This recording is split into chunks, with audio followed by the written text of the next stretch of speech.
Hello students. आज की class में हम जो एसिड बेस चैप्टर पढ़ाए थे लास्ट क्लास में उसको कंटिन्यू करेंगे, है ना। तो लास्ट क्लास में हम एसिड बेस कितने टाइप के थे वो बता दिए थे, जैसे Lewis acid Lewis base, Bronsted acid Bronsted base और आर्हेनियस एसिड आर्हेनियस बेस बता दिए थे। अब देखिए बेसिकली क्या है, 100 नंबर के आसपास 110 का स्कोर करना है। तो तुम सिलेक्ट कर लो कितने क्वेश्चन होते हैं, 60 ना होते हैं, 60 होता है, सही बोल रहे हैं ना। 42 कितने होते हैं, 60 होते हैं क्वेश्चन ना। 60 होते हैं तो तुम उनमें से 35 40 सिलेक्ट कर लेना और उनको अच्छे से करना पहले। ऑफलाइन पेपर है, क्वेश्चन तुम सिलेक्ट कर सकते हो। यहाँ पर नंबर ऑफ क्वेश्चन की जगह एक्यूरेसी में फोकस करना, ठीक है। चलिए, तो आज का टॉपिक अब तो बताइए, एसिड बेस क्या रहता है, सॉल्ट प्लस वाटर, ये तो पता है आप लोग को। Neutralization reaction, acid plus base क्या रहता है, सॉल्ट प्लस वाटर, है ना। तो ये रिएक्शन आप लोग को पता है, मोस्ट प्रोबेबली पता भी होगा, लिख लो जल्दी से। सॉल्ट कैसे बनता है आप लोग को पता होगा। सॉल्ट बनता है ना, एसिड बेस के न्यूट्रलाइजेशन से। ध्यान रखना, acid plus base give salt plus water. और ये रिएक्शन एक्सोथर्मिक होता है, क्या होता है, एक्सोथर्मिक, ये ध्यान रखना। न्यूट्रलाइजेशन रिएक्शन एक्सोथर्मिक होता है।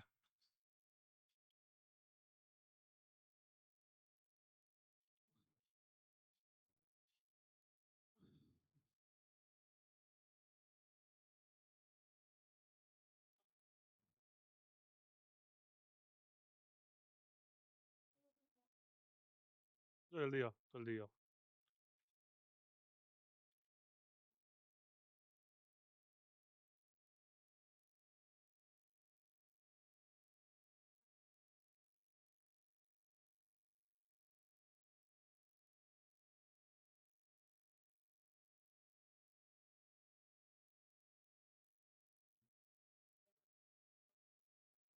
300 400, 400 मान लो, 400 500। हर स्टेट का कोटा भी होता है, ठीक है। बताएंगे आपको डिटेल में, अभी रुक जाओ, अभी पढ़ो, 10 दिन पहले बताएंगे डिटेल में, ठीक है। अभी जितना चैप्टर पढ़ाया गया है उसको अच्छे से कर लो। स्ट्रक्चर ऑफ एटम हो गया, स्ट्रक्चर ऑफ एटम का फॉर्मूला सब याद है, स्ट्रक्चर ऑफ एटम ये सब का, गैसेस ये सब आता है ना। हाँ, तो 10 11 चैप्टर अच्छे से कर लो ताकि सबके एक एक क्वेश्चन आए, सब कर दो। गैस हो गया, स्ट्रक्चर ऑफ एटम हो गया, कार्बोनेट्स कंपाउंड हो रहा है, मेटल नॉन मेटल पीरियोडिक, बहुत है, इतना कर लो अच्छे से। बस बस 10 क्वेश्चन सही कर दे रहा है, ठीक है, पढ़ेंगे। मतलब आपको यही करना है कि 10 क्वेश्चन सही कर दे रहा है हर सब्जेक्ट का।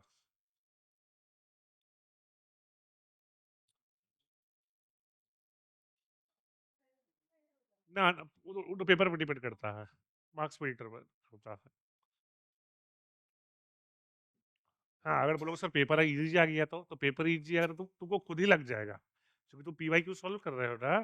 तो पीवाई क्यू सॉल्व कर रहे हो तो तुमको दिख जाएगा कि पीवाई क्यू से इजी है कि मुश्किल है ना।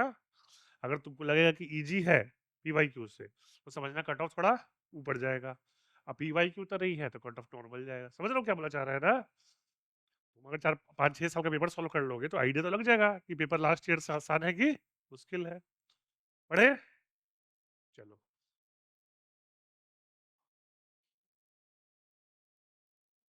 हाँ, नॉर्मल सॉल्ट उसको कहते हैं जब एसिड बेस का कंप्लीट यूटिलाइजेशन हो जाए। देख लो heading, normal salt. Normal salt होता है जब एसिड बेस का क्या हो जाए, कंप्लीट यूटिलाइजेशन। मतलब क्या है, H2SO4 के पास कितना H प्लस होता है, दो। तो 2H प्लस के कितना OH माइनस चाहिए, 2H। तो ये पता होगा आप लोग को, न्यूट्रलाइजेशन में एक्चुअली ये होता है H plus plus OH minus gives H2O। ये पता है आप लोग को, यही होता है न्यूट्रलाइजेशन। एसिड दे H प्लस, बेस दे OH माइनस और H2O। तो अगर ये 2H प्लस देगा तो कितना OH माइनस चाहिए, 2OH माइनस, इसलिए 2NOH लिए। तो लिख लो, तो नॉर्मल सॉल्ट बनता है, लिख लो एक लाइन हम जो बता रहे हैं, salt formed by complete neutralization of acid and base. Normal salt का एक लाइन का डिफिनेशन लिखो, salt formed by complete neutralization of acid and base.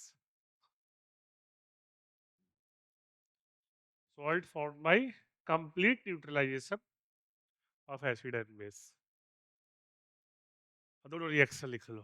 तो कंप्लीट न्यूट्रलाइजेशन समझ गए ना, सारा H प्लस और सारा OH माइनस क्या हो जाए, वाटर में कन्वर्ट हो जाए।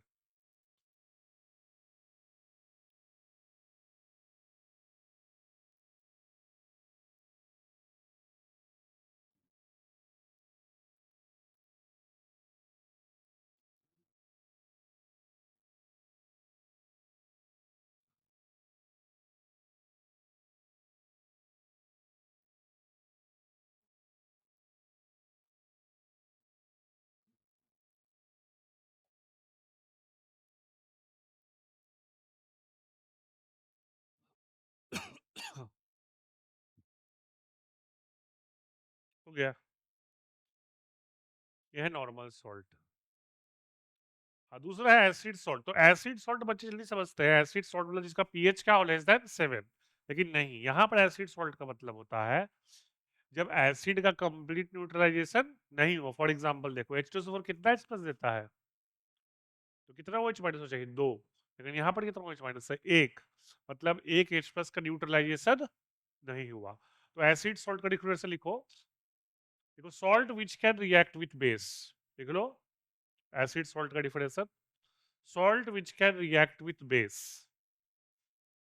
लिखे heading acid salt, acid salt का लिखो salt which can react with base. ये सब भी ठीक है, गलत नहीं है, लेकिन मेन डिफरेंशन ये है, salt which can react with क्या, बेस।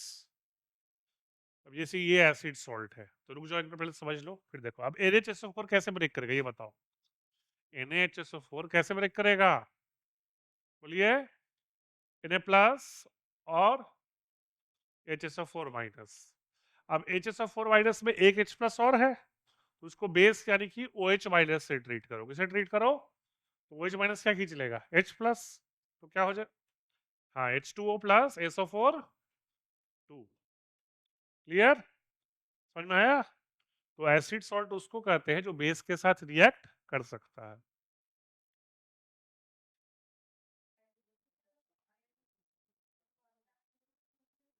कहाँ पर, नहीं, 1 माइनस होगा ना, Na प्लस HSO4 माइनस। दिक्कत क्या है, सल्फेट नहीं है, हाइड्रोजन सल्फेट है ये। नाम देखो क्या है, सोडियम हाइड्रोजन सल्फेट। नीचे देखो 2 माइनस है, वो सल्फेट है, SO4 2 माइनस। तो समझ में एसिड सॉल्ट। तो एसिड सॉल्ट उसको कहते हैं जो सॉल्ट फर्दर किसी रिएक्ट कर सके बेस से। क्लियर, चला गया क्या। अच्छा नाम लिख, नाम तो ये तो इजी है, ये तो इजी से फिर भी लिख लो, लिख लो, ये तो पता होगा, सोडियम क्लोराइड सोडियम सल्फेट तो इजी है। हम फिर से बढ़ा देते हैं, लिख लो NaHSO4 ब्रेक करता है Na प्लस HSO4 माइनस,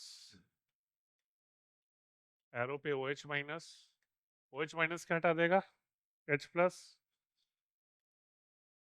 तो H2O प्लस SO4 क्या, 2 माइनस। निकलिए, बढ़े आगे, चलिए फिर।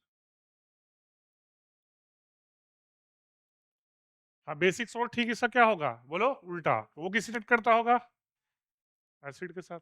तो साफ साफ दिख रहा है, पर देख लो फॉर एग्जांपल, देखो ध्यान से, पहले डिफरेंस लिख लो बेसिक सॉल्ट का, salt which can react with acid, salt which can react with acid.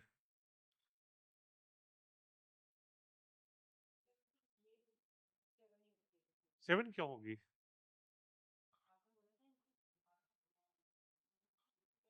देखो तुम खुद देखो। हाँ सही सही है, ये उतना स्ट्रॉन्ग, थोड़ा वीक बेस है, उतना स्ट्रॉन्ग बेस। और ये क्या है, कैसा एसिड है, स्ट्रॉन्ग एसिड। तो सॉल्ट का नेचर भी क्या होगा, एसिडिक। तो पीएच किससे कम होगा, 7 से। ठीक है, ये इसलिए रिएक्ट कर रहे हैं एसिड से। तो बोलो सर फिर एसिड से क्यों कर रहे हैं रिएक्ट, क्योंकि इसमें भी अभी भी OH माइनस प्रेजेंट है। ठीक है,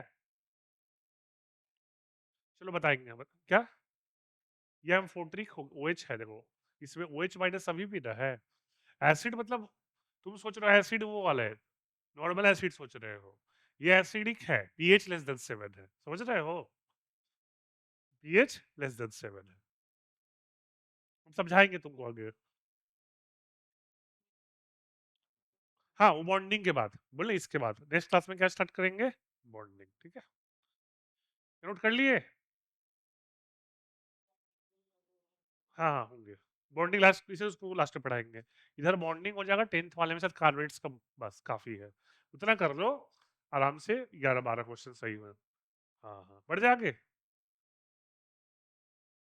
चलिए फिर, हाँ, डबल सॉल्ट तो ये होता है जब दो या दो से ज्यादा नॉर्मल सॉल्ट लो और उससे क्रिस्टल बना लो। क्या बना दो? क्रिस्टल। क्रिस्टल कैसे बनता है? उनको इवेपोरेट कर दो, पानी को क्या कर दो?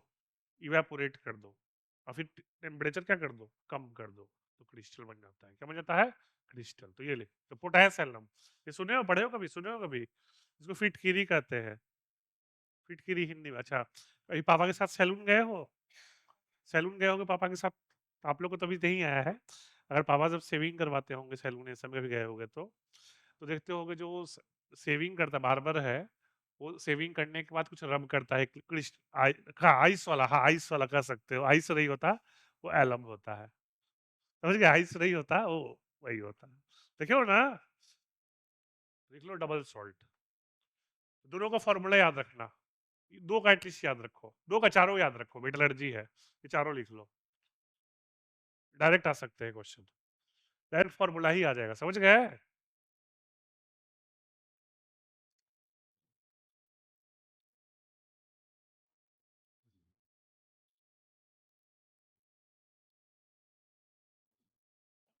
तो डबल सॉल्ट समझ गए ना, जिसमें दो सॉल्ट हो, पोटेशियम में पोटेशियम सल्फेट, एल्यूमिनियम सल्फेट हो, और क्रिस्टल बनते हैं।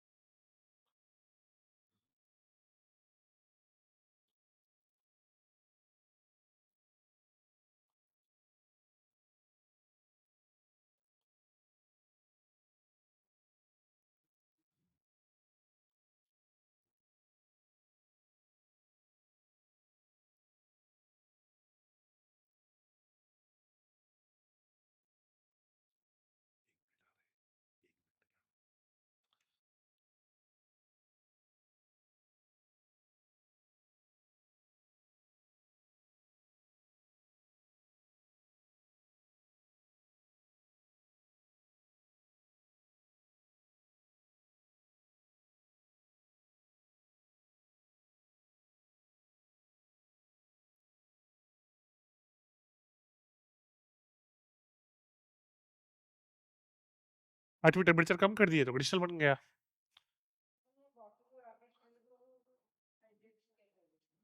सारा वाटर थोड़ी वेपोरेट होता है। हाँ तो कम हो रहा है, 24 मॉलिक्यूल्स है ना, 24 मॉलिक्यूल्स बहुत ज्यादा थोड़े होता है, मूल कॉन्सेप्ट ये हो। 24 मॉलिक्यूल्स बहुत ज्यादा होता है, एक मोल में कितने वाटर होते हैं? क्या क्या? नहीं, 24 बहुत कम होता है वाटर। अरे ना ना ना, ये तो फिर बैलेंस करने के लिए है, ऑब्वियस बहुत ज्यादा होगा अगर तुम ये पूछ रहे हो ना। जैसे इधर भी 24 है, इधर भी 24, वो तो बैलेंस करने के लिए लिखा है। एक्चुअली में बहुत सारे मॉलिक्यूल हो गए, ये डाउट था तुम्हारा? ये तो बैलेंस करने के लिए लिखा है, एक्चुअली में बहुत सारे मॉलिक्यूल हो गए। ऐसा तो बैलेंस करने के लिए लिखा हुआ है, बस यही है। पोटेशियम है K2SO4.Al2SO4 3.24H2O। ये तीनों ये नीचे का भी तीन लिख दो। ठीक है, गुड। ये सब क्वेश्चन आते हैं। FeSO लिखा तो है, FeSO4.NH4 2SO4.6H2O। हाँ, .MgCO3, जैसे ये सब क्वेश्चन जेई मेंस में आता है सब, बता रहे हैं, ऐसा देता है क्वेश्चन, मतलब इसमें भी आ सकता है जैसे जेएस में। इनमें से कौन से कंपाउंड में कैल्शियम और मैग्नीशियम एलिमेंट दोनों है, तो क्या हो जाएगा आंसर? तो ये चार ऑप्शन दे देगा, क्वेश्चन ये रहेगा, इनमें से कौन से डबल सॉल्ट में कैल्शियम और मैग्नीशियम दोनों है, तो क्या होगा आंसर? डोलोमाइट। समझ गए? इस तरह क्वेश्चन आते हैं। या ये भी क्वेश्चन आ सकता है, इनमें से कौन से डबल सॉल्ट में कार्बोनेट है, क्या है? तो कार्बोनेट डोलोमाइट है ना। या किसमें क्लोराइड है, तो क्या हो जाएगा? कार्बोनाइट, है ना। इस तरह क्वेश्चन आता है। करना शुरू कर दो ना, तुम डाउट्स मुझसे पूछते जो हम करवा देंगे। एक तो 2022 का हो गया आप लोग का लास्ट, है ना? नेक्स्ट क्लास 2021 से करवा देंगे। क्या? हाँ, करवा देंगे, अभी रुक जाओ ना। जब 10 दिन बचेगा ना, सुन लो, हेलो, 10 दिन बचेगा ना, तो तुम लोग को अलग से बुलाएंगे हम, शाम को 2-3 घंटे के लिए करवा देंगे। मेन है भी याद कर लो, देखो जब थ्योरी याद रहे तो जल्दी पीवाई क्यों होंगे, है ना? करवा देंगे, टेंशन मत लो। हो गया, बढ़े।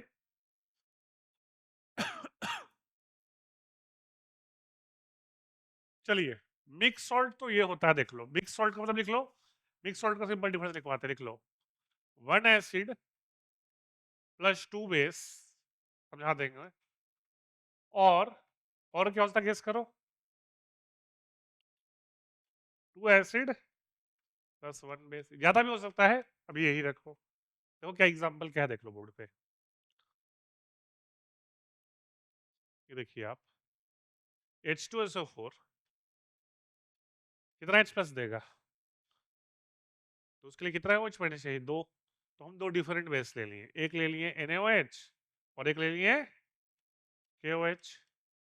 दे सकते हैं, कंप्लीट न्यूट्रलाइजेशन हो जाएगा। हाँ नहीं, आप ये से होगा, बिल्कुल सही है, वो दोनों स्ट्रॉन्ग है, तो ये हो जाएगा। देख लो तुमको क्या फॉर्मूला, NaKSO4 प्लस 2H2O।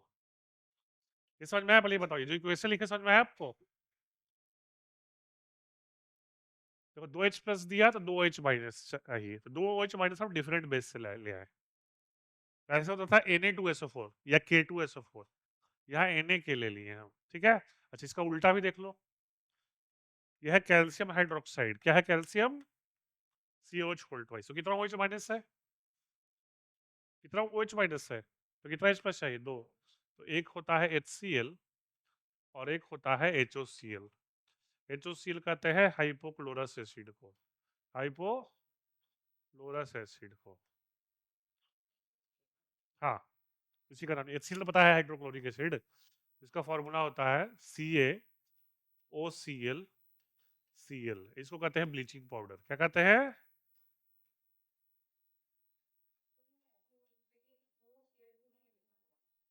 वो 10th में लिखते थे, 10th, लेकिन उतना सही नहीं है। बोलो क्यों? क्योंकि ये मिक्स सॉल्ट है।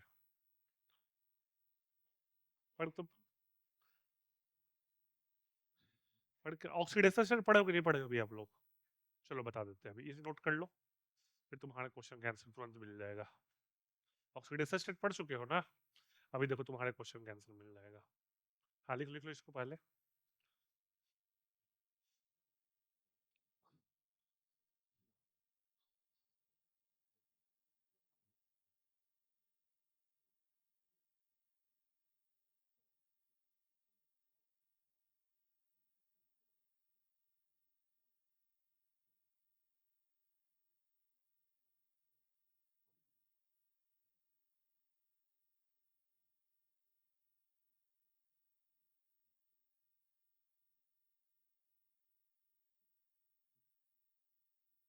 हो गया।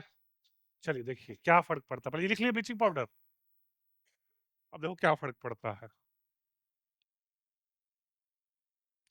ब्लीचिंग पाउडर का जो 10th में फॉर्मूला पढ़े थे आप लोग, वो है CaOCl2, और जो एक्चुअल जो 11th में हम लोग पढ़ते हैं, 11 12th में, वो ये होता है। अब देखो क्या फर्क पड़ेगा, ये जेई में भी क्वेश्चन आया हुआ है ऐसे। क्लोरीन का ऑक्सीडेशन स्टेट क्या निकालने के लिए, तो क्लोरीन का एक्स मान लेते हैं, X × 2 plus calcium group 2 metal है 2, और ऑक्सीजन -2 इक्वल टू 0, तो एक्स क्या आ जाएगा, 0 आ गया। क्लियर है? इसको लेकिन देखो, अब इसको देखोगे तो क्या होगा, Ca2 plus OCl minus Cl minus. अच्छा, ये तो क्लोरीन क्लियर है क्या ऑक्सीडेशन स्टेट है। इस एक क्लोरीन आइटम है, एक नेगेटिव चार्ज है, तो क्या हो गया। अच्छा, इसका देख लो, इसका क्लोरीन का एक्स मान लेते हैं, हो गया x -2 इक्वल टू -1। एक्चुअली में ब्लीचिंग पाउडर में क्लोरीन का ऑक्सीडेशन +1 -1 होता है 0, तो इस फॉर्मूला से 0 ही आएगा। अब गलती समझ में आ गया, तो 10th तक ये फॉर्मूला सही है, 11 12 में फॉर्मूला यूज नहीं होता है। अलग आयन है, हाइपोक्लोरस एसिड से है ना, समझ में आ गया। इसको भी नोट ही कर लो, नोट कर लो और लिख दो ये गलत है और ये सही है।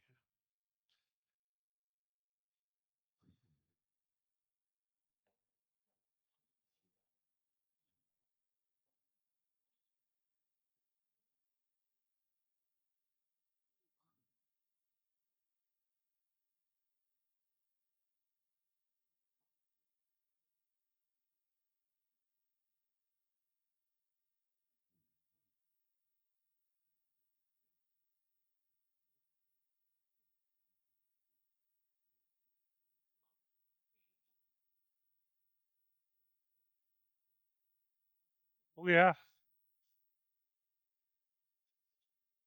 चलो मिक्स सॉल्ट हो गया। हाँ अब जो तुम पूछते वो है, ये अब वो है। अब देखो स्ट्रॉन्ग एसिड स्ट्रॉन्ग बेस होगा, तो पीएच क्या होगा 7, लिख लो, शॉर्ट में लिखना। हाँ तो अलग अलग है, हाँ बच्चों का कंफ्यूजन होता है क्लास 10th में, अब क्लियर हो गया ना। ठीक है लिखो अब, वो classification of salt based on pH value, different है। एसिडिक मतलब क्या, आगे होगा, आगे रुको ना, आगे देखो ना। अरे भाई अरे सुन नहीं, थैंक यू, देख रहे हो एसिड सॉल्ट उसको कहते हैं जो बेस से रिएक्ट करे, और बेसिक सॉल्ट उसको कहते हैं जो एसिड से रिएक्ट करे।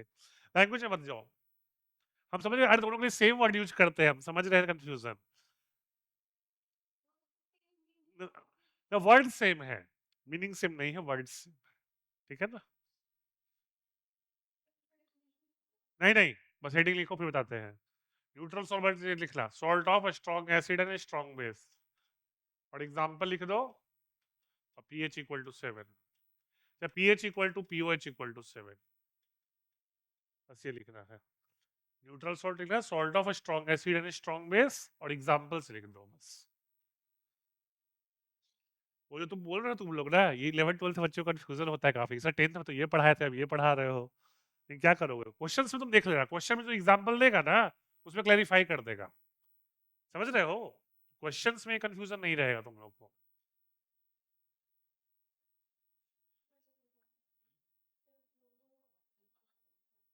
क्योंकि जब एग्जाम में पूछेगा ना एसिडिक सॉल्ट, तो तुमको नॉर्मल सॉल्ट दे देगा, तो नॉर्मल सॉल्ट दिया तो फिर तुमको वो तो भूल ही जाओ, समझ गया ना,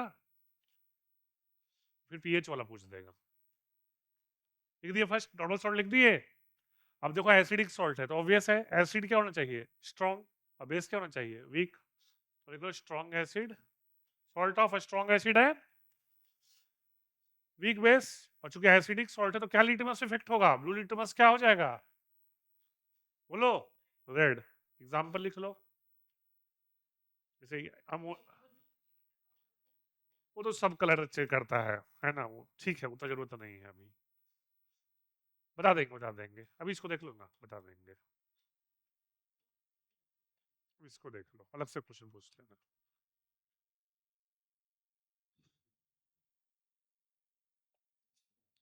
ठीक है, अमोनिया कैसा बेस होता है, वीक बेस है, बताया ना आप लोग को, याद रखना।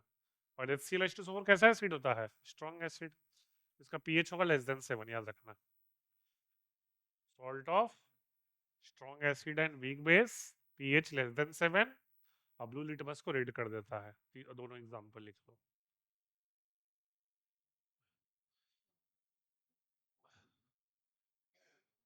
यही ये, यही टॉपिक हम लास्ट क्लास में 11th में पढ़ाए हैं।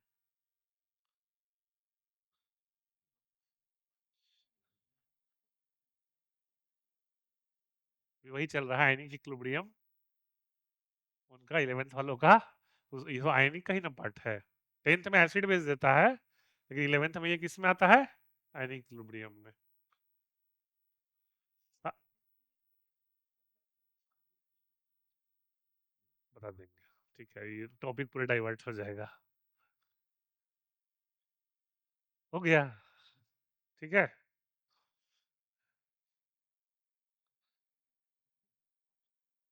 एप्लीकेशन ऑफ पीएचई नाम और डेली तो बताए थे आप लोग को, जो है ना दांत वाला टूथपेस्ट वाला जो रिपीट हो रहा है, हाँ बोलो बोलो।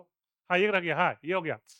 बेसिक्स ये भी लिख लो, बेसिक सॉल्ट ये क्या होगा, स्ट्रॉन्ग बेस प्लस बोलो वीक एसिड,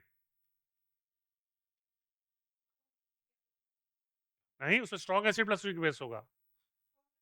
ऐसे उल्टा है, बेसिक है ना, तो बेस स्ट्रॉन्ग होगा। तो पीएच क्या हो जाएगा, ग्रेटर देन 7।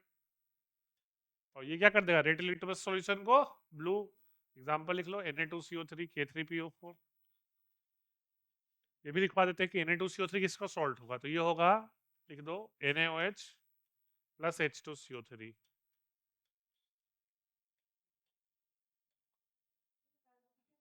हाँ बिल्कुल, कोल्ड ड्रिंक में होता है। और K3PO4 होता है KOH प्लस फॉस्फोरिक एसिड।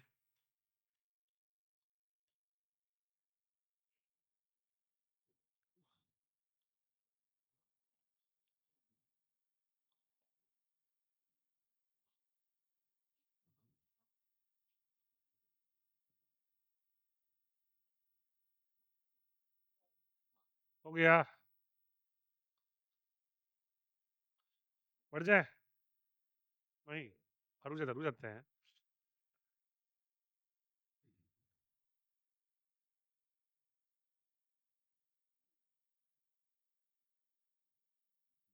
ठीक है, फॉस्फोरिक एसिड लिख दे, क्या नाम, बढ़ जाए। एप्लीकेशन ऑफ पीएच तो करवा चुके थे लास्ट क्लास में। मेथड ऑफ प्रिपरेशन, ये तो कंपाउंड वाला हो गया था ना शायद। फ्लूइड एल्कली प्रोसेस लिखवा दिए थे ना शायद, ये रिपीट हो चुका है। यदि केवल रिएक्शन लिखवाए थे, याद होगा, करवा चुके हैं, आप चेक कर लेना। वॉशिंग सोडा भी करवा चुके हैं, चलो रिएक्शन लिख लो, लिख लो, चलो ये लिख लो, चलो। वॉशिंग सोडा का फॉर्मूला क्या होता है, डॉट NH2O। और ये रिएक्शन लिख लो, क्रिस्टलाइजेशन हो रहा है। अच्छा, वॉशिंग सोडा को लिख देना, इसको यूज करते हैं to remove temper hardness of water, to remove क्या, हार्डनेस ऑफ वाटर समझते हो ना, जो सोप है ना, लिख दो, लिख लो इसको।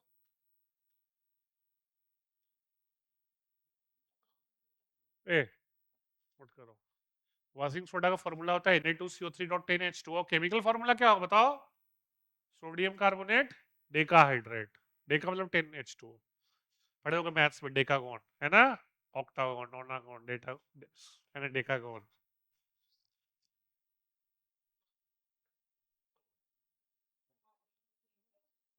नेट दो, टेम्पररी परमानेंट, है ना। एक चीज ये लिख लेना, चूंकि हार्डनेस पे है, हार्डनेस होता है due to the presence of, याद रखना, calcium ion and magnesium ion, ये याद रखना।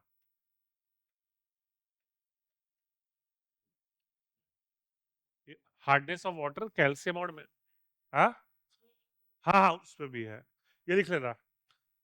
हाँ हाँ, ये आ सकता है क्वेश्चन, कि हार्डनेस ऑफ वाटर कौन से आयन के चलते होता है, तो होता है कैल्शियम और मैग्नीशियम।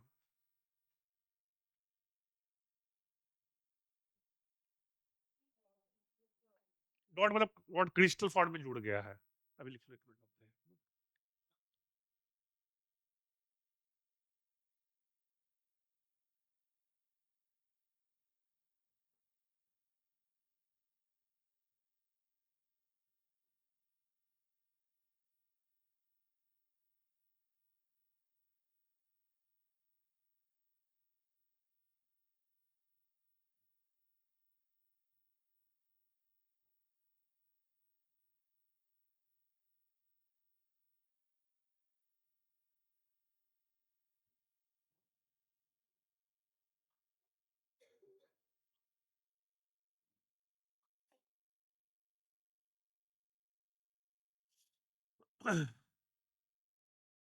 ठीक है, हो गया।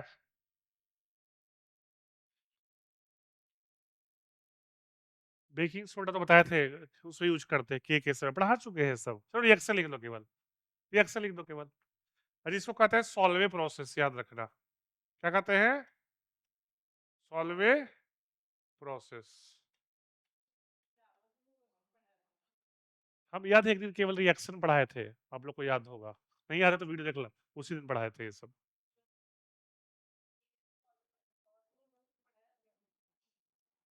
शायद याद नहीं हो, चलो उसी वो देख लो ना, उसी क्लास का वीडियो अभी नोट कर लो। एक दिन पढ़ाए थे, याद है, तुम लोग आए थे, तुम नहीं आए थे, तुम लोग आए थे, है ना, केवल रिएक्शन लिखवाए थे, वीडियो देखे होगे, है ना। हाँ, वही चीज है, रिएक्शन जरूर लिखवा दिए होंगे, है ना। तो सॉल्वर प्रोसेस किसके लिए यूज करते हैं? टू प्रिपेयर बेकिंग सोडा और वॉशिंग सोडा के लिए, दोनों के लिए यूज करते हैं। चलो हम आगे भी बता देते हैं दो रिएक्शन, ये तीन लिख लो और ये भी लिख लो। जो NH CO3 है उसको हीट करोगे, आगे हम कंप्लीट कर दे रहे हैं। तो Na2CO3 plus CO2 plus H2O, ठीक है। तो हो जाएगा Na2CO3 प्लस 10H2O, तो मिल जाएगा Na2CO3 डॉट 10H2O।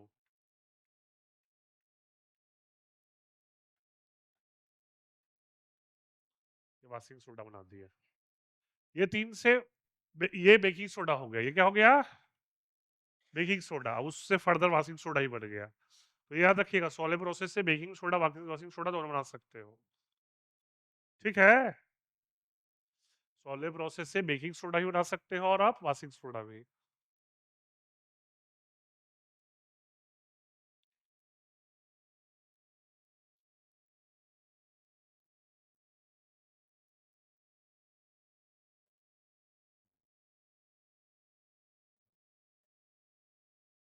हाँ ठीक। हाँ बोलो। हाँ हाँ, वही बेकिंग सोडा है। उसको सोडियम हाइड्रोजन कार्बोनेट भी कहते हैं, केमिकल। हाँ, सोडियम बाइकार्बोनेट या सोडियम हाइड्रोजन कार्बोनेट, NaCO3।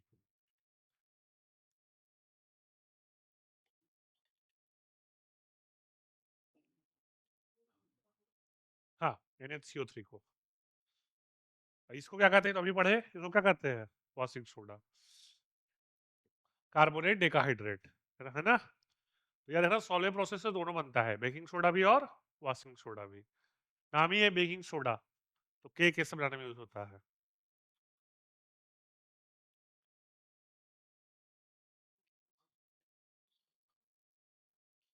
अच्छा, ये पढ़े हुए किस टाइप का रिएक्शन है बताओ तो ये? Very good. हमको यही लग रहा है कि तुम लोग सब 10th पूरा पढ़ लिए हो। तो कुछ बात करेंगे, रुको क्लास के बाद।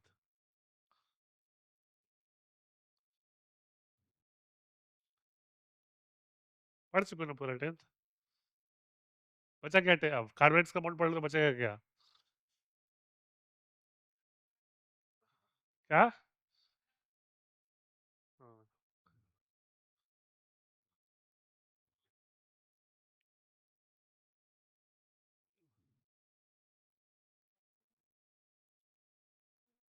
हो गया, ठीक है।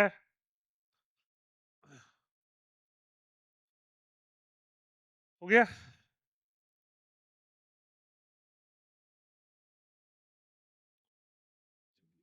प्रॉपर्टीज तो पता ही है आपको, ठीक है। फिनोप्सिन इंडिका, ठीक है। ये रिएक्शन बता दिया, कुछ खास नहीं है, ठीक है। ब्लीचिंग पाउडर पढ़ा चुके हैं वैसे। चलो लिख लो, रिएक्शन लिख लो केवल। लिखवा चुके हैं, छोड़ दे, छोड़ देते हैं। हाँ लिखवा चुके, को याद है भाई, लिखवा चुके हैं, हमको याद है। लास्ट और पहले से बता चुके हैं ये सब, और प्रोफेशन बता ही है यार, पढ़ा चुके हैं ये। हाँ, अब है इक्विलिब्रियम। अब देखो, मेन है, आप ये देख लीजिए। आप रिवर्सिबल रिएक्शन समझते पढ़े हो? रिवर्सिबल रिएक्शन जो फॉरवर्ड में भी होता है। देखो, जब ये रिएक्टेंट ही प्रोडक्ट है, तो जब रिएक्टेंट प्रोडक्ट में जाता है तो क्या कहते हैं? Forward reaction. और जब प्रोडक्ट रिएक्टेंट में जाए तो क्या कहते हैं? बैकवर्ड रिएक्शन, ठीक है। तो एक चीज ध्यान रखना, रेट ऑफ रेट समझते हो ना? देखो, इसे याद रखना है, नहीं दिया तो बता देते हैं आपको शुरू में ही। रेट ऑफ रिएक्शन होता है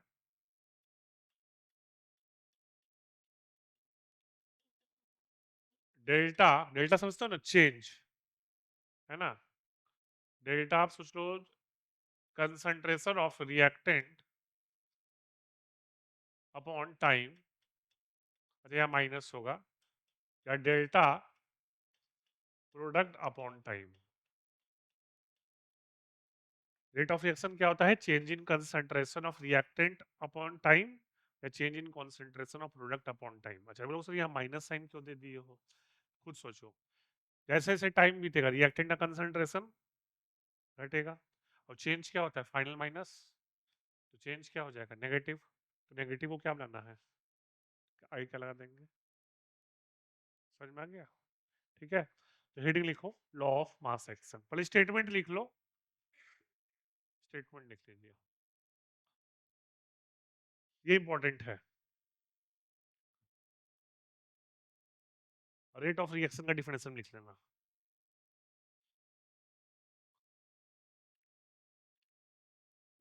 लिख लो स्टेटमेंट।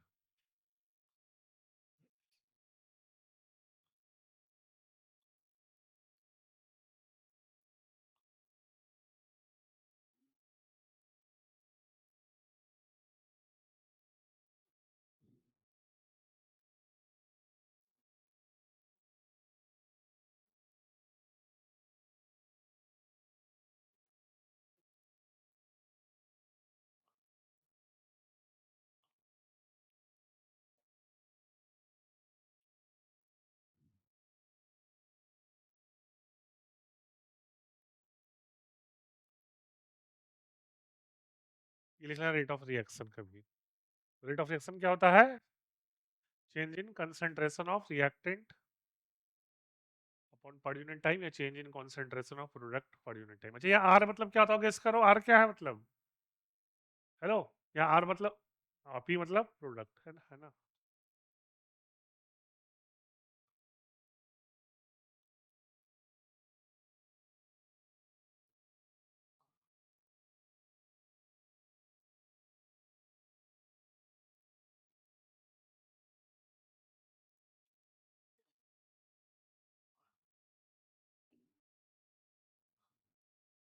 पहले वो डिफिनेशन लिख के ये लिख लेना, फिर समझा देंगे थोड़ा सा, फिर लिखना उसको।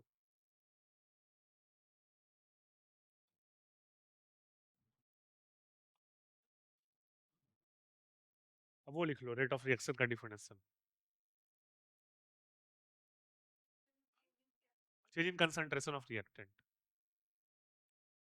स्क्वायर ब्रैकेट सुन लो, एक चीज याद रखना, बता रहे हैं आप लोग को, स्क्वायर ब्रैकेट का मतलब होता है कंसंट्रेशन, क्या मतलब होता है, और कंसंट्रेशन का मतलब इस चैप्टर में है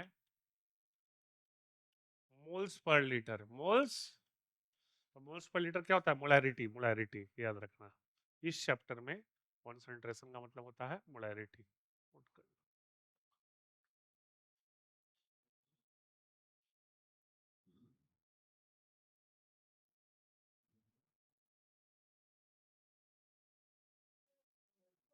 हाँ, मोल्स ऑफ, हाँ मोल्स ऑफ सॉल्यूट पर लीटर ऑफ सॉल्यूशन। रिएक्टेंट का कंसंट्रेशन क्या होता है, कोई भी रिएक्शन में रिएक्टेंट का कंसंट्रेशन, तो चेंज क्या होगा, फाइनल माइनस इनिशियल नेगेटिव हो जाएगा, नेगेटिव क्या बनाना है हमको, पॉजिटिव, तो आगे क्या लगा देंगे, माइनस, माइनस माइनस क्या होता है, प्लस, है ना।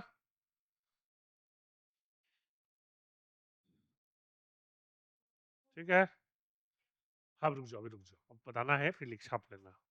तो देखो जैसे रेट ऑफ, देखो दो तरह का रिएक्शन था, फॉरवर्ड और बैकवर्ड। तो फॉरवर्ड रिएक्शन का रेट किस पे डिपेंड करेगा, रिएक्टेंट के कंसंट, स्क्वायर ब्रैकेट मतलब क्या बता दिए, ये लिखे, स्क्वायर ब्रैकेट मतलब कंसंट्रेशन लिखे, तो स्क्वायर ब्रैकेट मतलब कंसंट्रेशन ऑफ रिएक्टेंट। अब बैकवर्ड किस पे डिपेंड करेगा, बैकवर्ड बोलो, कंसंट्रेशन ऑफ प्रोडक्ट। अच्छा एक चीज ध्यान रखना, यहाँ पर प्रोपोर्शनल हटाओगे तो कांस्टेंट आएगा, क्या आएगा, प्रोपोर्शनल है ये, rate of forward reaction is proportional to concentration of reactants, दो रिएक्टेंट है इस दोनों का प्रोडक्ट, उसी तरह से रेट ऑफ बैकवर्ड रिएक्शन किसका प्रोपोर्शनल होगा, सी इंटू डी। ठीक, अच्छा प्रोपोर्शनल हटाओगे तो कांस्टेंट आता है के एफ और के बी, तो के एफ होता है rate constant of forward reaction. ठीक है, ये थोड़ा आपको भी याद रखना पड़ेगा, ये अभी नहीं समझिए, प्योरली 12th है। ठीक है, ये याद रखना, और के बी क्या है, rate constant of backward reaction, नहीं अलग अलग होता है वैल्यू। और इक्विलिब्रियम पे खास बात क्या होता है, तुम पूछे थे सर इक्विलिब्रियम क्या होता है, रेट ऑफ फॉरवर्ड और रेट ऑफ बैकवर्ड इक्वल होता है। देखो rate of forward rate of backward equal का मतलब क्या हुआ, सुन लो, रिएक्शन हो रहा है, रिएक्टेंट भी जा रहा है प्रोडक्ट में, और प्रोडक्ट भी जा रहा है रिएक्टेंट में, तो रेट ऑफ फॉरवर्ड और रेट ऑफ बैकवर्ड इक्वल का मतलब है जितना रिएक्टेंट प्रोडक्ट में गया उतना ही प्रोडक्ट रिएक्टेंट में वापस क्या हो गया, बन गया। तो नेट चेंज क्या होगा, जीरो, यही होता है। तो इक्विलिब्रियम पे क्या होता है, जितना रिएक्टेंट प्रोडक्ट पे गया उतना ही प्रोडक्ट रिएक्टेंट वापस बन गया। तो रिएक्टेंट और प्रोडक्ट का कंसंट्रेशन चेंज, ठीक है। आर एफ है rate of forward reaction, R B है रेट ऑफ, लिखा है ना रेट ऑफ फॉरवर्ड रिएक्शन, वो आर एफ है। नहीं लिखा है rate of backward R B है। के एफ के भी याद रखना पड़ेगा। और अच्छा इक्विलिब्रियम पे क्या है, आर एफ आर बी क्या होगा, इक्वल, तो इक्वेट कर दो इन दोनों को। और एक नया टर्म है, सुन लो, के एफ बाई के बी, ये क्या होता है, के सी होता है। और के सी कहते हैं इक्विलिब्रियम कांस्टेंट को, किसको, वो तो क्वेश्चन में दिया रहेगा, वो टेंशन मत लो, या फिर तुमको खुद से निकालना होगा, वो हम न्यूमेरिकल सिखा देंगे। अभी अब इसको नोट कर लो अच्छे से, ये इंपॉर्टेंट है, ठीक है। ये प्योर इलेवेंथ है, समझ रहे हो, जब प्योर इलेवेंथ है, एक महीना पहले इलेवेंथ में पढ़ाए हैं, तो थोड़ा जितना हो सके समझ लो।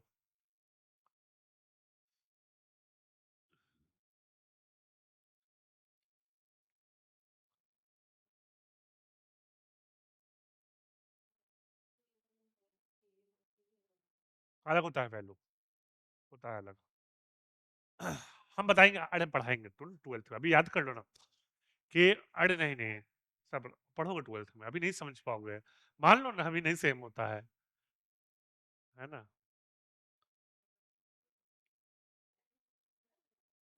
वो जेई तो भाई ट्वेल्थ में, अगर तुम जेई दोगे तो ट्वेल्थ में के बाद ही ना दोगे, क्यों नहीं सब्र करोगे, अरे तुमको थोड़े कौन सा जेई तुम अगले साल देने दे रहा है।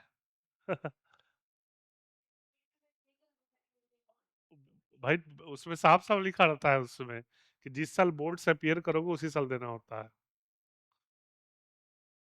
समझ रहे हो। और नहीं तो मान लो हो भी गया तो एडमिशन के लिए, और दूसरा एक और चीज उसका नुकसान है एड, मान लो किसी का हो गया, बहुत तेज हो बच्चा हो, मान लो एक बात कर रहे हैं, दूसरा दिक्कत क्या है, एडवांस में दो ही अटेम्प्ट है, तुमने अपने एक अटेम्प्ट 11th में वेस्ट कर दिया, तो समझो तुम्हारे लिए ट्वेल्थ वाला डू एंड डाई हो जाएगा। एडवांस दो अटेम्प्ट में, बस बस, ना ही दो अटेम्प्ट, या फिर जिस साल ट्वेल्थ दोगे उस साल और एक साल ड्रॉप करके, उसके अलावा कोई अटेम्प्ट नहीं। हाँ बोलो। नहीं नहीं, दो अटेम्प्ट होता है। मान लो तुम लोग कौन से साल, तुम अभी 9th में ना हो, 24 25 27, तुम लोग 2027 में दे सकते हो, 2028 में दे सकते हो, उसके अलावा कभी नहीं। तुम लोग 2025 में जाओगे ना 10th में, तो बोर्ड 26 में दोगे, तो उल्टा क्या बोल दिया हो। अरे नहीं, आप 25 में तुम लोग 10th में जाओगे, सॉरी सॉरी, हाँ तो सही बोल रहे हो तुम लोग, 26 28 29, हाँ 28 29, तो 2028 दोगे, 2029 दोगे, उसके अलावा नहीं दे सकते।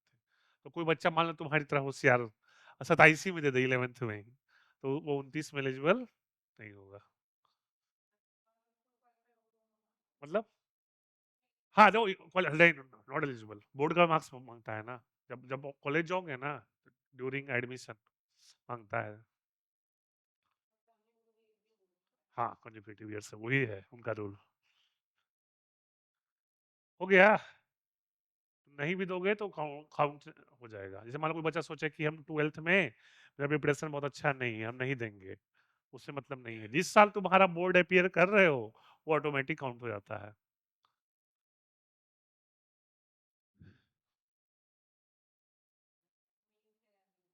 क्या क्या, मेंस में 3 बार। चलो हो गए, नोट कर लो जल्दी से।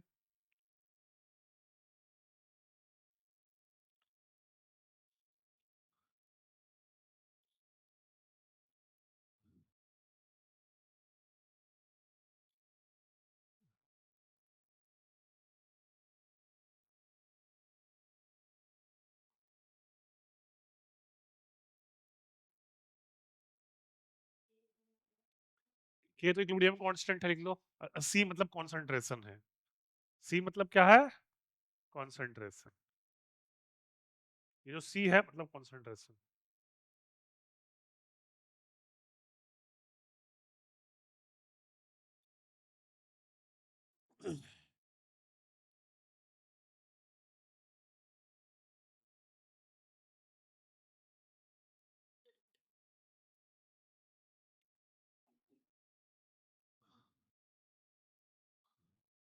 हो गया।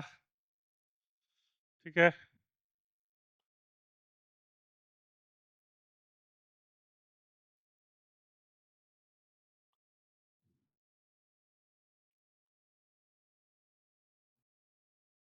हाँ, क्या हुआ भाई? ना खत्म नहीं हुआ है। शिशु क्या है? नहीं, नहीं तो हम बता देंगे, चलो कोई बात नहीं, चलो हम बता देते हैं, बोर्ड पे आ रहा है, कोई बात नहीं। नहीं है तो बोर्ड पे आते हैं। चलो देखिए ध्यान से। ठीक है, कहाँ पे थे हम लोग? हाँ, अब ध्यान से थोड़ा देखिएगा बोर्ड पे, हम कोई रिएक्शन लिख रहे हैं। कोई रिएक्शन लिख रहे हैं हम, ध्यान से देखिएगा। मान लो है 4NH3 gas plus 5O2 gas gives 4NO gas plus 6H2O gas. ठीक है, रिवर्सिबल रिएक्शन है। अब देखो ध्यान से, मान लो रिएक्टेंट का हम अपने मन से ले रहे हैं, लेकिन हम वो वैल्यू ले रहे हैं तो कैलकुलेशन में आसान रहे आप लोग के लिए। मान लो इसके इनिशियली 8 मोल लिए, कितना लिए? 8 मोल। इसके इनिशियली 10 मोल लिए। वैसे क्वेश्चन में आपको इनिशियल मोल्स दिया रहेगा, टेंशन लेने की जरूरत नहीं है, तो 0 0। अब मान लो इक्विलिब्रियम पे, ये तो इनिशियल था, ये क्या है? इनिशियल। इक्विलिब्रियम पे इसका 4 मोल्स चला गया प्रोडक्ट में, कितना मोल चला गया? 4। तो कितना बचेगा? कोई दिक्कत? अच्छा, आप लोग स्टोचियोमेट्री पढ़े हो तो ये पता होगा, 4 मोल कितना? हाँ, इसका 4 मोल 5 मोल सिलेक्ट कर रहा है, तो इसका 4 के तो किससे कितना जाएगा? 5। तो क्या हो जाएगा? 10। बचेगा कितना? फिर 4 मोल, 4 मोल दे रहा है, तो 4 मोल जाएगा तो कितना देगा? 4 मोल। 4 मोल 6 मोल दे रहा है, तो 4 जाएगा तो कितना जाएगा? 6। ये क्लियर है? ठीक है। अच्छा, ये मोल्स है, क्या है? और आपको जो अभी केसी लिखवाए थे उसमें कॉन्सेंट्रेशन था, तो हम मान लेते हैं कंटेनर का वॉल्यूम 10 लीटर है। कितना है? एज्यूम, तो एज्यूम, अरे कैलकुलेशन आसान करने के लिए बोल रहे हैं भाई, तुम कुछ भी ले लो। कितना? गैस, अरे नहीं नहीं नहीं नहीं नहीं, कंटेनर का वॉल्यूम 22.4 कैसे होगा? गैस का वॉल्यूम 22। हम कंटेनर का वॉल्यूम बात कर रहे हैं। Assume volume of container equal to 10 litre, equal to 10 litre. ठीक है, तो कॉन्सेंट्रेशन ऑफ NH3 क्या हो जाएगा? बोलो। 4/10। कंसंट्रेशन ऑफ O2 क्या होगा? 5/10। कंसंट्रेशन, क्यों? कंस भाई मोल्स 4 बचा, वॉल्यूम कंटेनर 10 लीटर है ना। अच्छा, कंसंट्रेशन ऑफ O2 क्या होगा? 5/10। कंसंट्रेशन ऑफ NO बताओ क्या होगा? और कंसंट्रेशन ऑफ H2O क्या होगा? ये क्लियर है सबको? तो लिखो, पहले इतना लिखो, लिखिए इसको।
हो गया?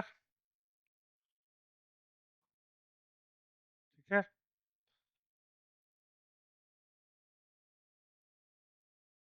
ठीक है, वो 2 मिनट रुक जाते हैं।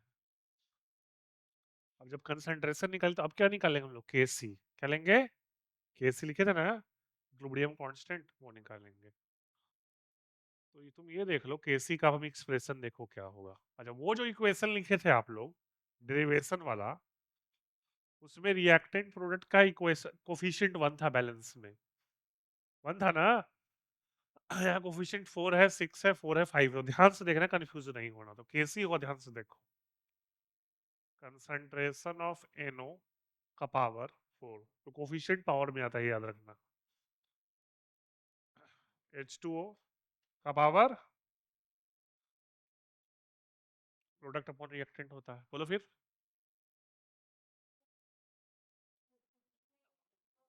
और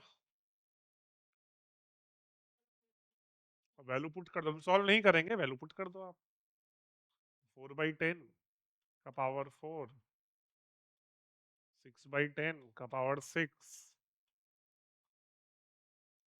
है ना। 4 फिर से अमोनिया 4/4, ये क्या अमोनिया 4/10 का पावर 4 कट गया वैसे देखा जाए तो, है ना।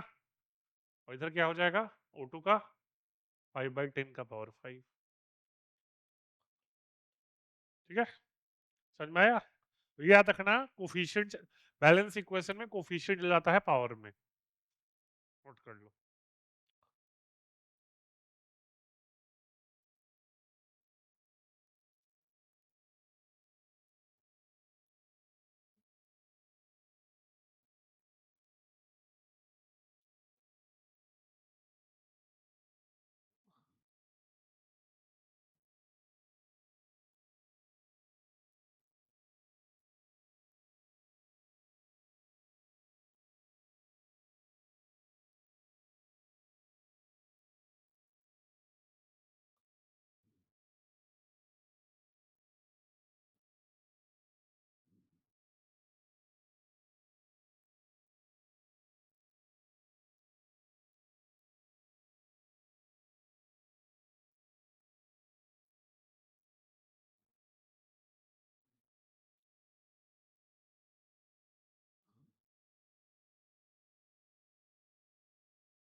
ना ना, छोड़ दो। अभी हम जनरल चीज बता रहे हैं, आप लोगों को याद रखना। तो हो गया क्लियर। अब एक जनरल एक्सप्रेशन लिख लो, अगर कोई बैलेंस केमिकल इक्वेशन है ऐसा। ए, अच्छा गैस लिख देते हैं थोड़ा, प्लस, अरे यहाँ स्मॉल ए स्मॉल बी क्या है बताओ, कोफिशिएंट है ना।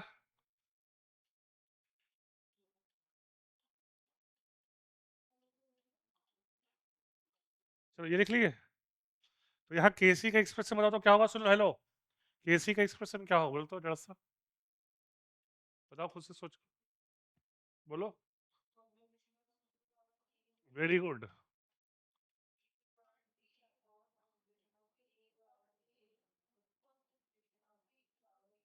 Very good. उसी तरह से अगर हम गैस है तो गैस का प्रेशर भी ले सकते हो ना, तो एक केपी होता है, क्या होता है, पी क्या होगा, गैस का प्रेशर। प्रेशर पढ़े ना आपको, आइडियल गैस से पीवी इक्वल टू एनआरटी पढ़ाए थे ना, वही प्रेशर है। तो क्या हो जाएगा बताओ, पीसी का पावर, प्रेशर है, पी है ना यहाँ पर, पी मतलब प्रेशर, सी मतलब सी मतलब कॉन्सेंट्रेशन।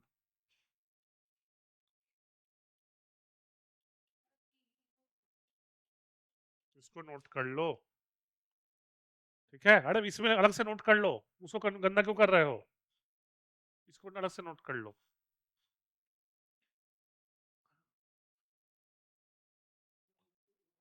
चलो ठीक है, फिर से लिख दो,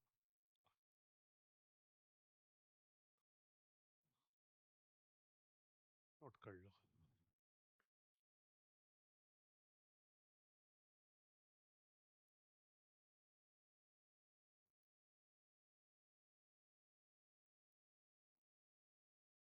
तो याद रखना, अगर गैस रहेगा तो प्रेस, अगर क्वेश्चन में केपी लिख दे केपी, तो केपी क्या में भी क्या लेते हैं, प्रेशर। प्रेशर तो पता है ना, आइडियल गैस इक्वेशन से पीवी इक्वल टू एनआरटी। क्या क्या ना, टेम्परेचर नहीं, बस टेम्परेचर कहीं क्यों, क्या करोगे इसमें? रिएक्टेंट का जो सब्सटेंस का तुम कंसंट्रेशन या प्रेशर कैलकुलेट करो, टेम्परेचर इसमें नहीं होता। ठीक है, कोई दिक्कत? हो गया। अब एक चीज बता रहे हैं हम लोग को, ध्यान से देखना है ना। अब यही क्वेश्चन लिख लो, थोड़ा ये क्वेश्चन दिख रहा है आपको? तो हम केसी भी लिख दिए है, केपी भी लिख दिए है, तो एक टर्म फॉर्मूला याद रखना आप लोग, इंपॉर्टेंट है।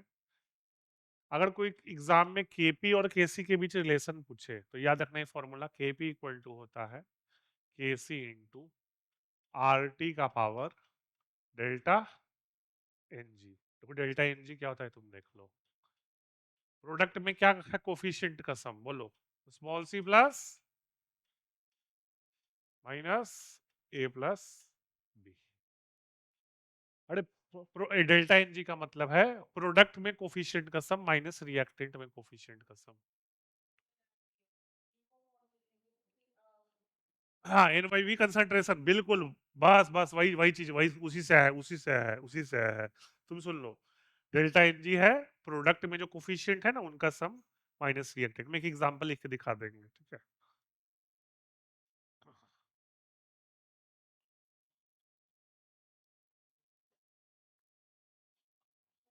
हाँ,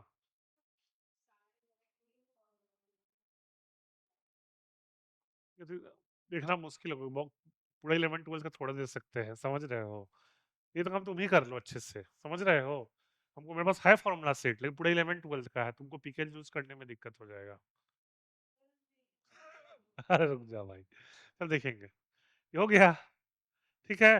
चल तुम्हारा हम डाउट्स क्लियर कर लेते हैं कोई एग्जांपल लेके, ठीक है। देखो ध्यान से, मान लो ये रिएक्शन ले दे। वही रिएक्शन लिख देते हैं। बोलो सर यही रिएक्शन क्यों लिख रहे हो, ऐसे ही मेरा मन कि सर फिर से यही रिएक्शन ले लिए सुबह से। हमको क्यों?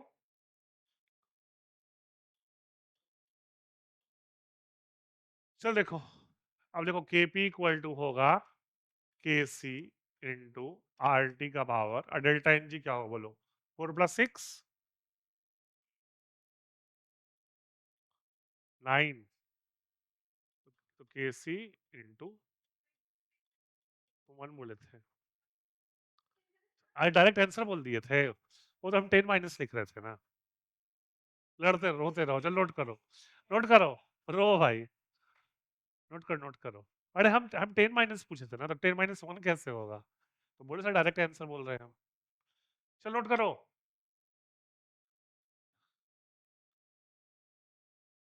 अच्छा, आप लोग को याद है पीवी इक्वल टू एनआरटी में आर का वैल्यू लिखवाए थे?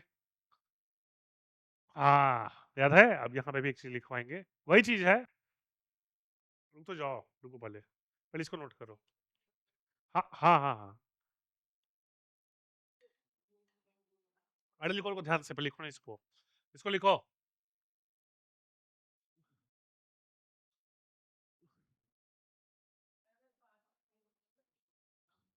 किसकी? हाँ ठीक है, ठीक है, कैलोरी में भी होता है।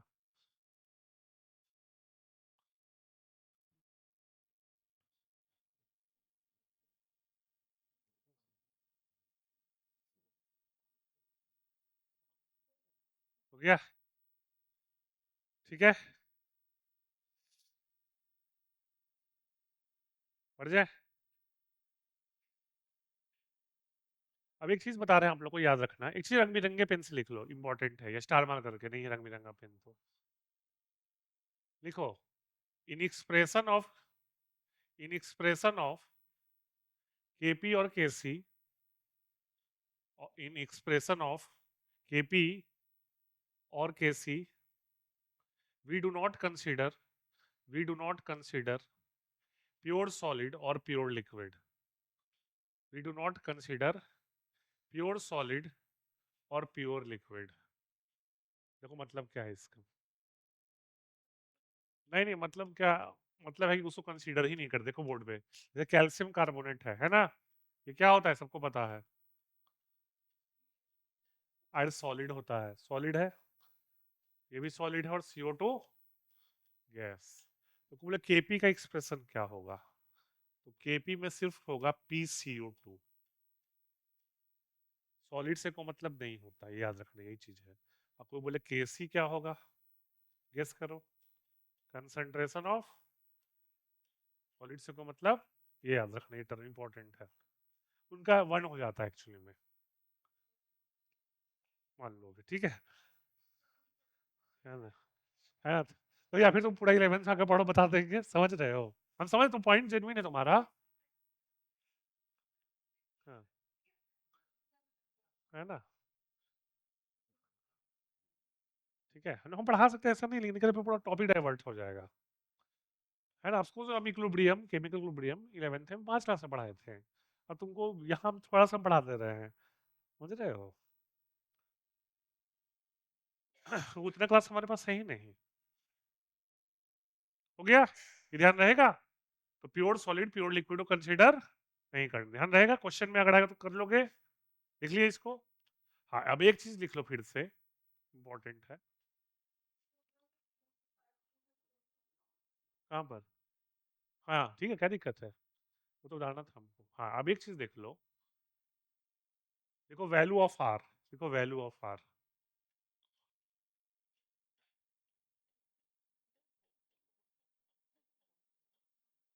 दो ही वैल्यू याद रखना बस, तीसरा जरूरत नहीं है। अगर केपी दिया रहेगा, सुन लो, एटमॉस्फेयर में, तो आर लोगे 0.0821।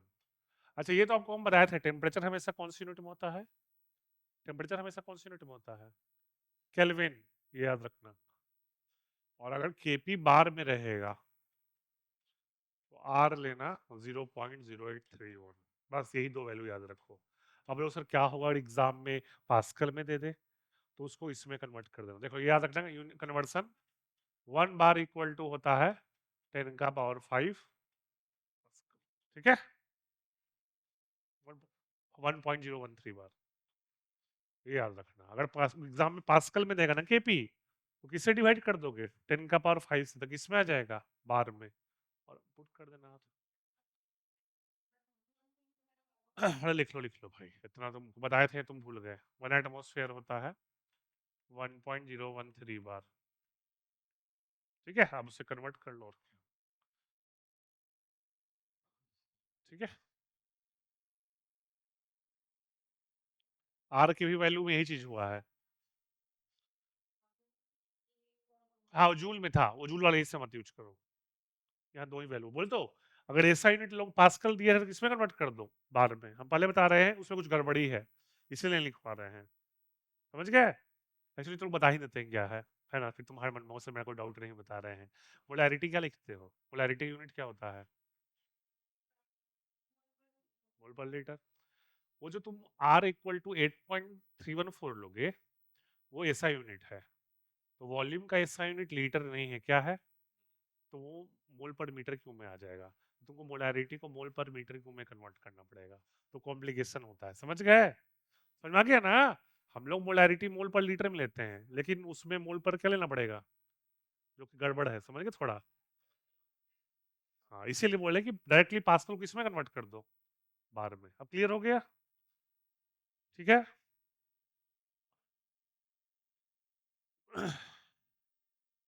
ठीक है, कन्वर्ट कर से तो लंबा कैलकुलेशन जाएगा, कोई दिक्कत नहीं, और लंबा आने से क्यों लंबा कैलकुलेशन करना चाहते हो, हो गया। अब देखो, ये सब हम पढ़ा दिए, तो याद होगा लास्ट क्लास से हम डिस्कस किए थे, स्ट्रॉन्ग एसिड का तो पीएच सिखा दिए थे आप लोग को, पीएच नहीं करवाया था लास्ट क्लास में, ऐसे देखो रहे हो, लिखवाया था ना। चलिए क्वेश्चन कर लो, देखो, देखो calculate the pH of, simple question है, कर दो। Calculate the pH of 10⁻³ molar H2SO4। अगर भूल गया हो तो नोट्स देख लो लास्ट क्लास का, सॉल्व करो तो।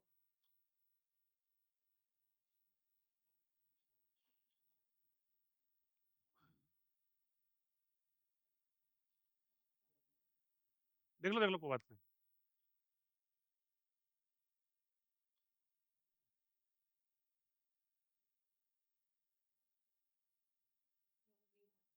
नहीं नहीं कर पाएंगे क्या? चलो देख लो क्या होगा, सुनो। बोर्ड पे देखो, बोर्ड देखो, चलो कोई बात नहीं, देख लो ना, ये कर लो, नेक्स्ट करना। पीएच होता है, देख लो, माइनस लॉग ऑफ फॉर्मूला क्या है बताओ? एच। हाँ, अब ध्यान से देखो, सुनो, हेलो, बोर्ड पे देखो। अब देखिए, एक मोल H2SO4 कितना H प्लस देता है? 2 देगा, है ना? तो 10 का पावर माइनस 3 कितना देगा बताओ? इंटू 2। ये हो गया। अब इसको सॉल्व कर, लॉग ए इंटू बी के लिखवाए थे, लॉग ए प्लस लॉग बी, ये पता है कि नहीं पता है? इसको सॉल्व कर लो। लॉग 10 का पावर माइनस 3 प्लस लॉग 2। अच्छा, ये तो पता है, लॉग 10 का पावर माइनस 3 होता है, पता है? और ये लॉग 2 क्या होता है, लिखवाए थे वैल्यू 0.301। सॉल्व कर लो, 2.7 आ जाएगा अप्रोक्स। ये समझ में आया? याद है कि दिक्कत है? करवाए थे लास्ट क्लास में। चलो कोई बात नहीं, रिवीजन रिवीजन भी करते रहो। तुम्हारा है कि खाली आगे पढ़ाओ सर, और पढ़ा दो, रिवीजन भी तो करो। हो गया। एक क्वेश्चन और देंगे, फिर हम याद होगा लास्ट क्लास में हम बताए थे आपको, वीक एसिड वाला ही बात करेंगे, उसमें अल्फा था, अल्फा कुछ याद है ना?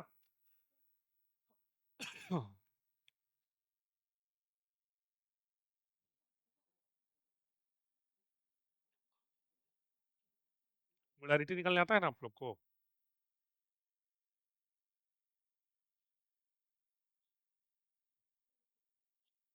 देखिए question, calculate the pH of, question लिखो, calculate the pH of, board पे देखो, 37 ग्राम कैल्शियम हाइड्रोक्साइड सॉल्यूशन।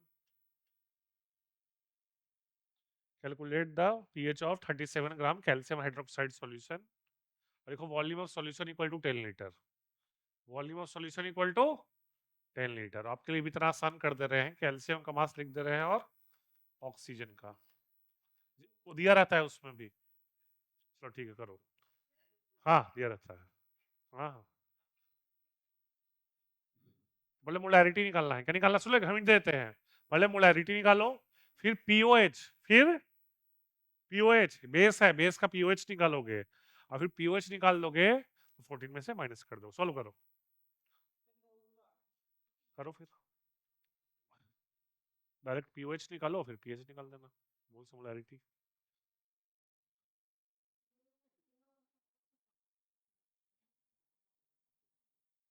ठीक से वोल्ट वाइज।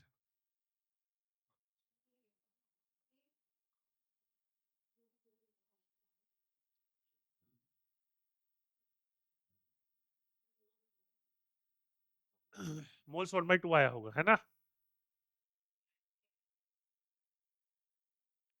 हाँ ठीक है, बोले लेकिन कितना मोल्स माइनस देगा ये? हाँ, तो उससे मल्टीप्लाई करना पड़ेगा ना।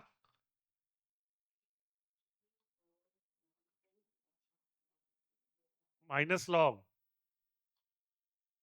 Concentration of OH minus. हाँ, आप सही कर रहे हो। नहीं भाई, 10 मोल्स 0.5 है, मोलैरिटी को 10, मोलैरिटी के लिए बाई 10 करना पड़ेगा। पीओएच कितना आ गया? अच्छा, कितना दिया था, रुक जाओ वैल्यू हम, रुक जाओ एक मिनट। हाँ, 1/20 इंटू, हाँ सही है, 13 सही बोल रहे हो, 13 है, सही है, 13 बोल रहे हो, सही है। आह, क्या? अरे देख लो, बोर्ड बोर्ड देख लो। देखो पी हम डायरेक्ट कर रहे हैं, देखते जा रहे हैं स्टेप बाय स्टेप। पीओएच क्या होता है, माइनस लॉग, बोलो, OH माइनस होगा। अरे तो देख जाओ। अच्छा, OH माइनस कहाँ से आ रहा है, कैल्शियम हाइड्रोक्साइड से, तो उसका मोलैरिटी निकाल दो, तो 37/74, ये तो मोल्स था, और मोलैरिटी के लिए 10 से डिवाइड कर दो, ये मोलैरिटी हो गया। अच्छा, एक कैल्शियम हाइड्रोक्साइड कितना OH माइनस देता है? 2, कट गया, माइनस हो गया लॉग 10 का पावर -1, सॉल्व कर लोगे आ जाएगा 1, क्या जाएगा? तो पीओएच है 1, तो पीएच क्या होगा, 14 में से घटा दो, इसका क्वेश्चन कर लोगे ना, ये याद रखना जरूर, मल्टीप्लाई जरूर करना, क्योंकि हमेशा HCl थोड़े देगा कि नहीं मल्टीप्लाई करना पड़ेगा।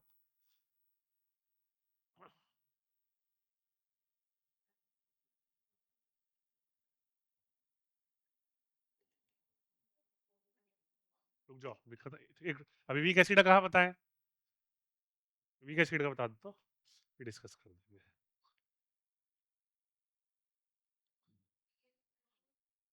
हाँ pH 13 होगा, सही है। चलो अब देखो स्ट्रॉन्ग का तो समझ गया, वीक एसिड देखो क्या होता है। तो वीक एसिड में आपको आपको दिया रहेगा डिसोसिएशन कांस्टेंट, क्या दिया रहेगा? देखो क्वेश्चन, कैलकुलेट, देखिए question, calculate pH of 0.1 molar HA, HA मान लो HA, देखो HA is a weak acid, देखो HA is a weak acid, K है इसका 10 का पावर -5, K है डिसोसिएशन कांस्टेंट, याद रखना, लिख दो। K क्या होता है? Dissociation constant. इसी में वीक एसिड में इक्विलिब्रियम कांस्टेंट जो बताया ना है, वही चीज है ये, लिखो। इक्विलिब्रियम कांस्टेंट बताए हैं आज, वही है। ए मतलब यहाँ पर एसिड के लिए है, देखो K है डिसोसिएशन कांस्टेंट ऑफ एसिड, लिखो। K क्या है? K का symbol dissociation constant of acid. बताइए कहाँ काम आएगा, ये वीक एसिड है ना, तो वीक एसिड तो आपको पता है कंप्लीटली ब्रेक होने वाला है ना, इसका अल्फा का वैल्यू जानना है, तो K से अल्फा निकलेगा। K से क्या निकलेगा? अल्फा, ध्यान से देखना। हाँ वही करवा रहे हैं, वही तो करवा रहे, तो सुन तो लो। चलो देखो ध्यान से, तो हम एक्सप्रेशन ही डिराइव कर रहे हैं, लास्ट में वैल्यू पुट कर देंगे, ठीक है। तो HA कैसे ब्रेक करेगा? H+ और A-, और उसका K दिया है। अच्छा से कॉन्सेंट्रेशन मान लो C है, रुक तो जाओ, हेलो रुको, फिर लिखता। इसका C है तो इनिशियली क्या होगा? 0 0। लास्ट क्लास में डिग्री ऑफ आयनाइजेशन हम लिए थे C × 1 - अल्फा, लास्ट क्लास में डिग्री ऑफ आयनाइजेशन लिए थे C - C अल्फा, चेक कर लो नोट्स में।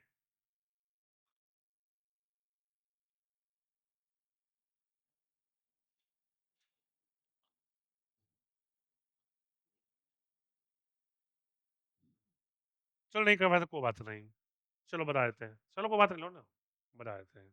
चलो मान लो ये चूंकि वीक है, सुन लो, वीक है तो हमको पता नहीं है कि कितना प्रोडक्ट में जाएगा, तो हम मान लेते हैं एक्स जाएगा। कितना जाएगा? एक्स। तो एक मोल कितना मोल दे रहा है? एक, तो एक्स कितना देगा? एक्स, ठीक, कोई दिक्कत? तो के का एक्सप्रेशन क्या होगा? के का एक्सप्रेशन होगा concentration of H+ into concentration of A- upon concentration of क्या? HA होगा। वैल्यू पुट कर दो, x² / C - x। यहां एक हम एजम्पशन करेंगे कि x C से बहुत क्या है? छोटा, ठीक है। एज्यूम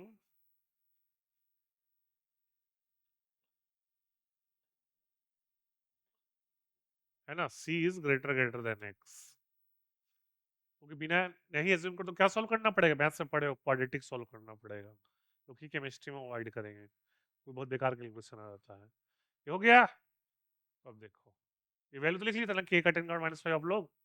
अब देखिए, वैल्यू पुट कर दो, k का वैल्यू क्या है बोलो, और x², C - x को क्या मान लेंगे, जो x बहुत छोटा है तो C। अच्छा C का वैल्यू क्या बताएं? कंसंट्रेशन बताओ, कंसंट्रेशन बताओ। 0.1, ये हो गया। हाँ C की वही HA की, HA ये हो गया।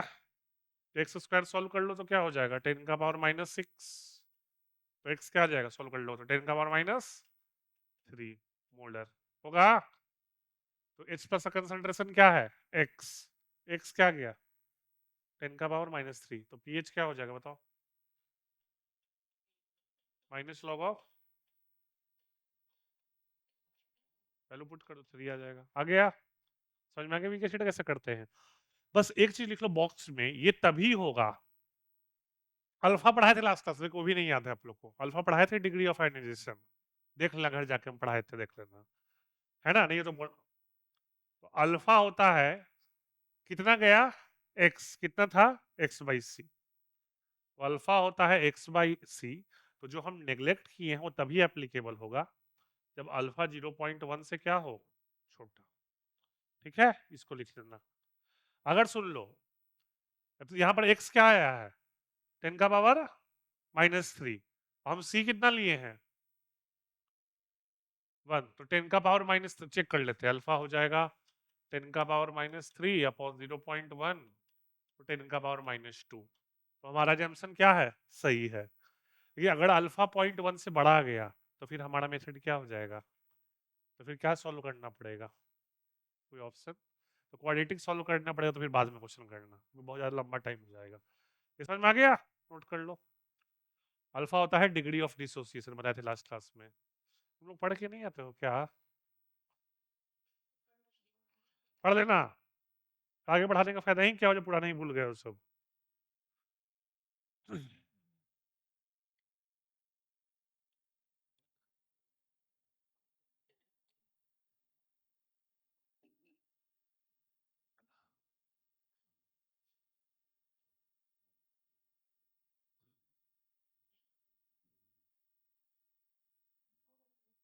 लिए अब इस तरह कर लोगे, एक क्वेश्चन और देंगे, रुको पहले ये कर लो, फिर एक क्वेश्चन देंगे।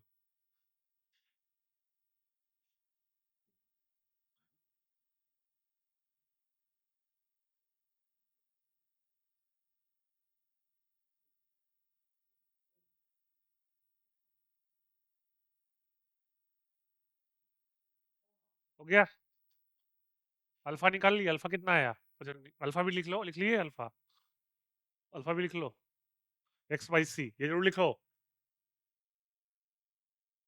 जरूरी है। हाँ बॉक्स में डाल लो। हाँ तो भी अल्फा कैलकुलेट ही कर दो, सब कुछ कर ही लियो तो वैल्यू पुट।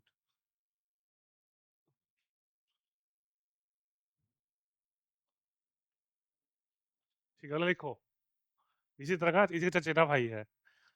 जैसे एसिड के लिए यूज कर रहे हैं के, तो बेस के लिए क्या यूज करेंगे, के भी लिखो। कैलकुलेट, कैलकुलेट, अच्छा इसको हम ये नहीं करेंगे, इसको देख देख के कर लेते आप, इसी तरह का हम बस रिएक्शन लिख देंगे। Calculate pH, pH of a point, point, point वैसे लिखोगे जब हालत है भाई, वैसे लिखो भाई, 0.01 मोल, 0.1 molar weak base BOH, weak base BOH, और केवी लिख दो 10⁻⁻6 है। Weak base BOH। हाँ रिएक्शन लिख देते हैं आपके लिए, ये थोड़ा सा छोटा कर दे हिंट के लिए, ठीक है, 6 है। हाँ BOH लिख दो, B प्लस, और क्या, OH माइनस। तो पहले आपको POH निकालना पड़ेगा, उससे क्या निकल जाएगा, PH। चलो करो।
ठीक है,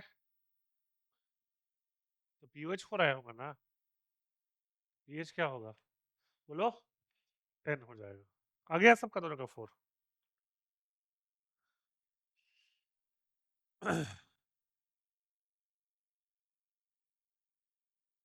ठीक है, कोई दिक्कत, ठीक है,